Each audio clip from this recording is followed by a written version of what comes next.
utterance when my spirit gives voice. It expresses the whole of my disposition. Are you clear on this? To be unclear on this point would be tantamount to opposing me directly.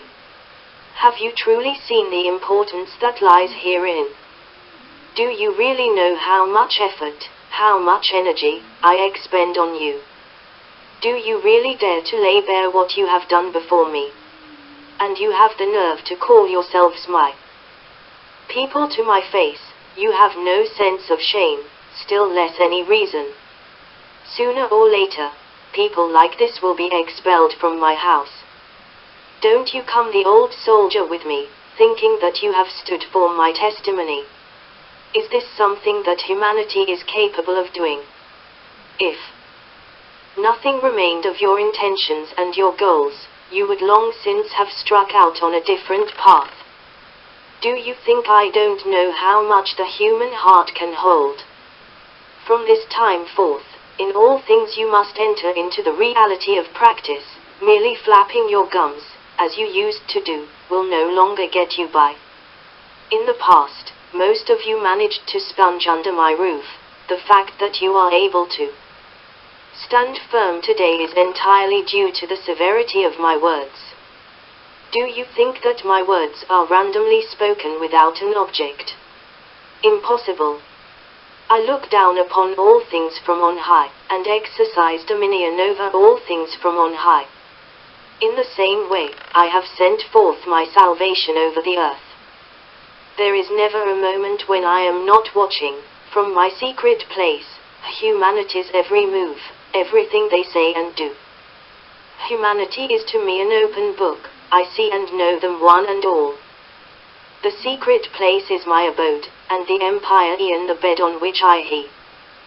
Satan's forces cannot reach unto me, for I am overflowing with majesty, righteousness, and judgment. An ineffable mystery resides in my words.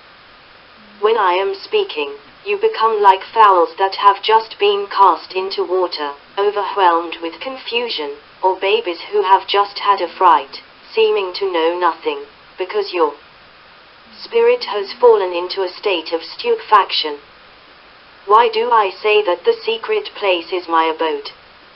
Do you know the deeper meaning of what I say? Who in all humanity is capable of knowing me? Who is capable of knowing me as they know their own father and mother? Resting in my abode, I observe closely. All the people on earth bustle about, traveling around the world and rushing back and forth, all for the sake of their destiny, their future. But not a single one has energy to spare for building my kingdom, not even so much as the strength one might use in drawing breath. I created the human race, and I have rescued them many times from tribulation, but these humans are all ingrates. Not a single one among them is able to enumerate all the instances of my salvation. How many years, how many centuries has it been from the creation of the world down to the present day, and how many miracles have I worked, how many times made manifest my wisdom? But man, like a lunatic afflicted with dementia and torpor, or, even worse, sometimes like a wild beast flailing about in the forest, has not the slightest intention of paying heed to my affairs.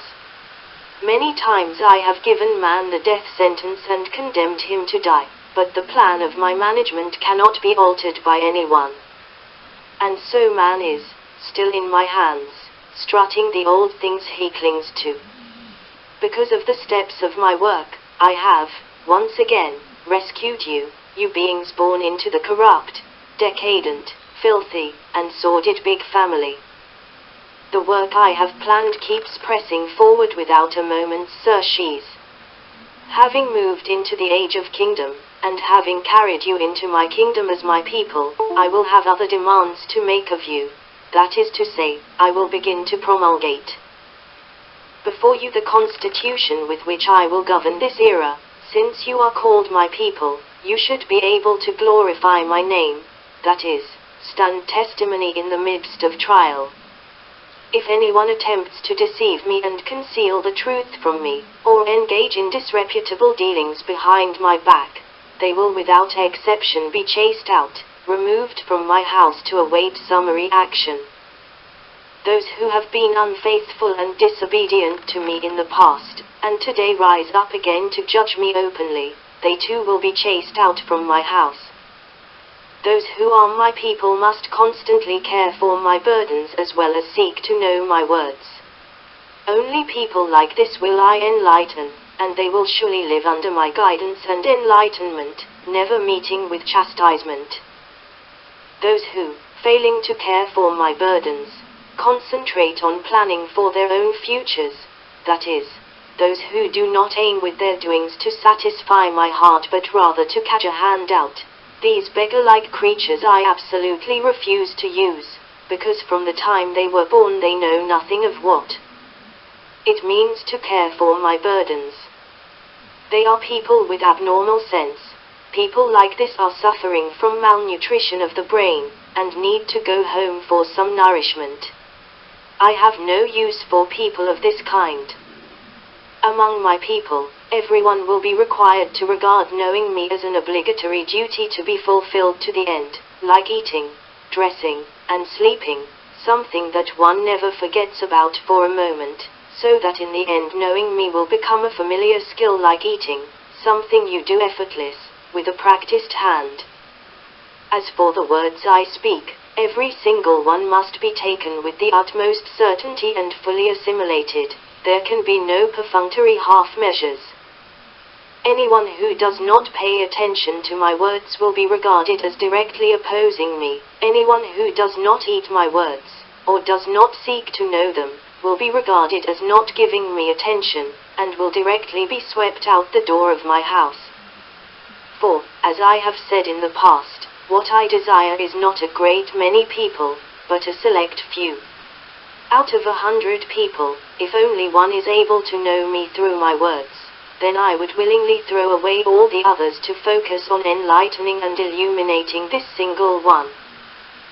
From this you can see, it is not necessarily true that greater numbers alone can manifest me, live out me.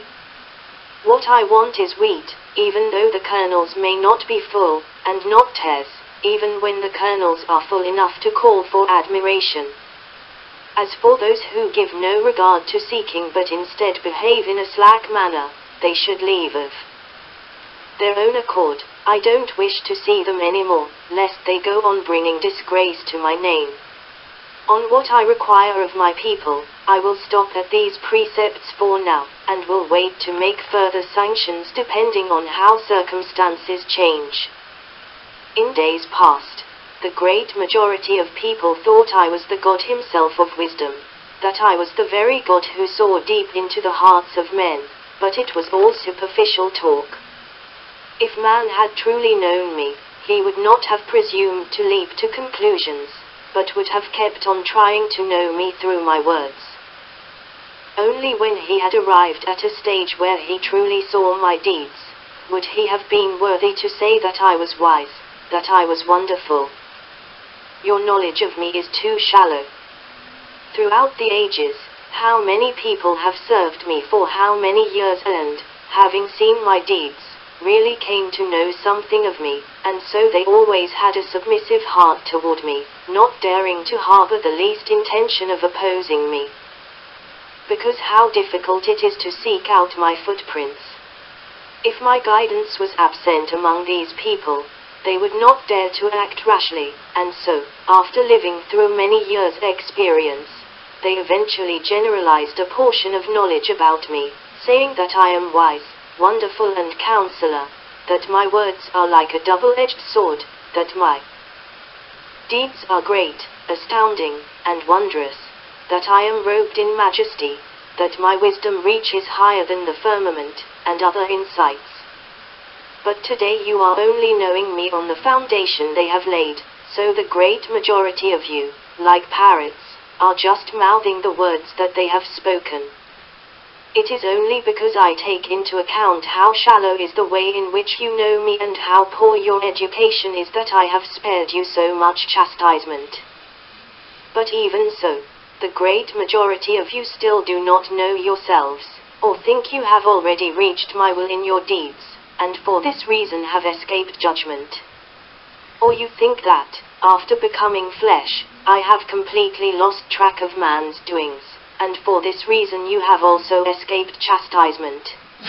Or you think that the God you believe in does not exist in the wide spaces of the universe, and so you have relegated knowing God to a chore to be done in your spare time rather than holding it in your hearts as a duty that must be fulfilled, using belief in God as a way of beguiling the time that otherwise would be spent in idleness. If I did not take pity on your lack of qualifications, reason, and insights, then all of you would perish in the midst of my chastisement, wiped out from existence. But until my work on earth is finished, I will remain lenient to mankind. This is something you must all know.